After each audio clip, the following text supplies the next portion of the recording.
what I really see. And what should we do? What should we, as tax-paying people who want to get the most for our money, how should we be looking at this? I think we need to take it very seriously.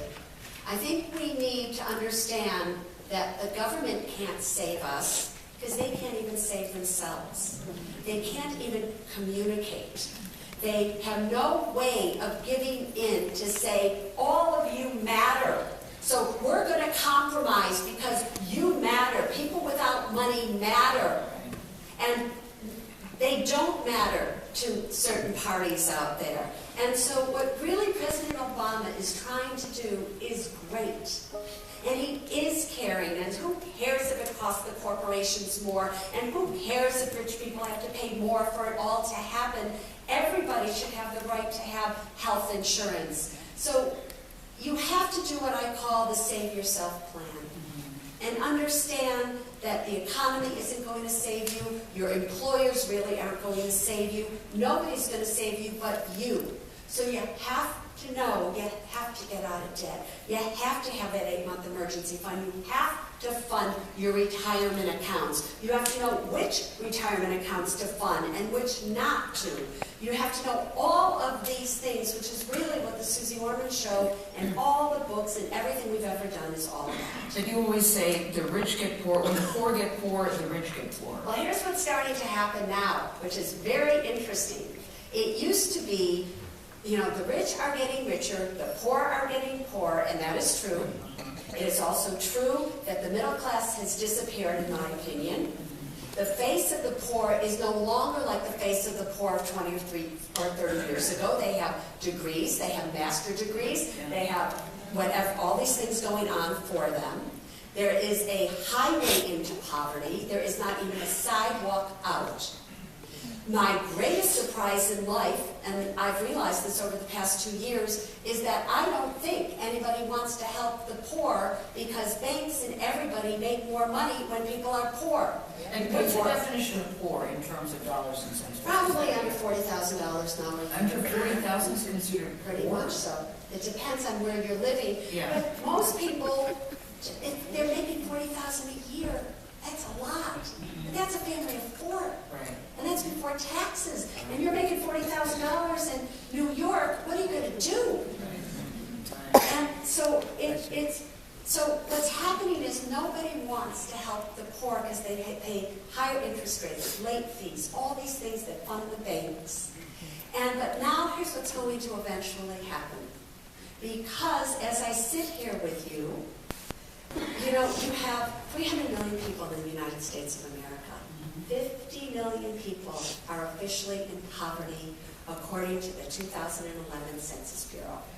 100 million people in the United States are on the brink of poverty.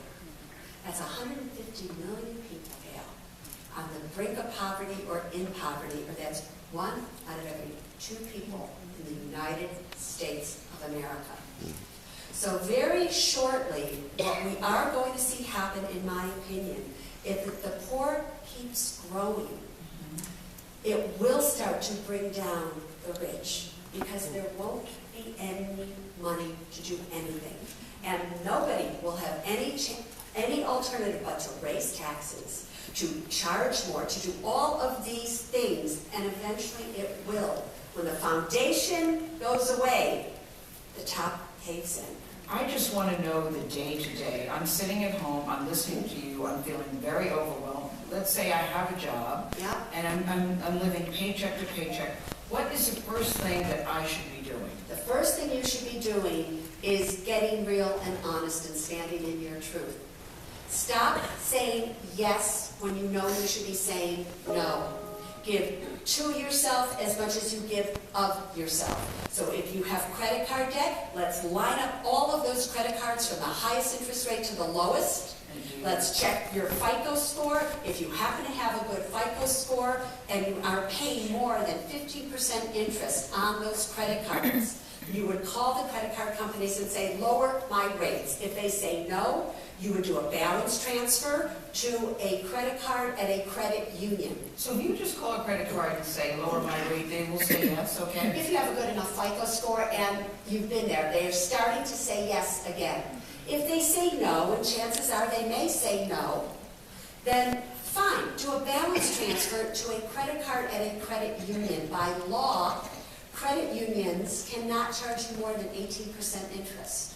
There are banks out there that are charging 29% interest on credit cards.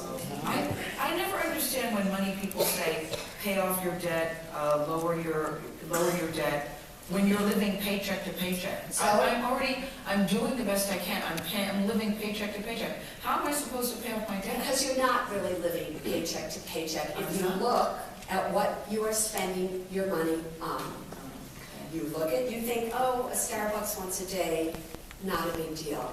Oh, my kids want to go to the movies and do all this stuff, not a big deal. Cable TV. Cable TV. I'm so pissed right now with the cable companies. I can't tell you. Because on my own show, which is on cable, I've been saying to people, you cannot afford $50 to $70 a month for cable. Are you crazy? If you want to watch my show, get rid of cable. You want to watch my show, go on iTunes, download it for free. Great, now you get to see it.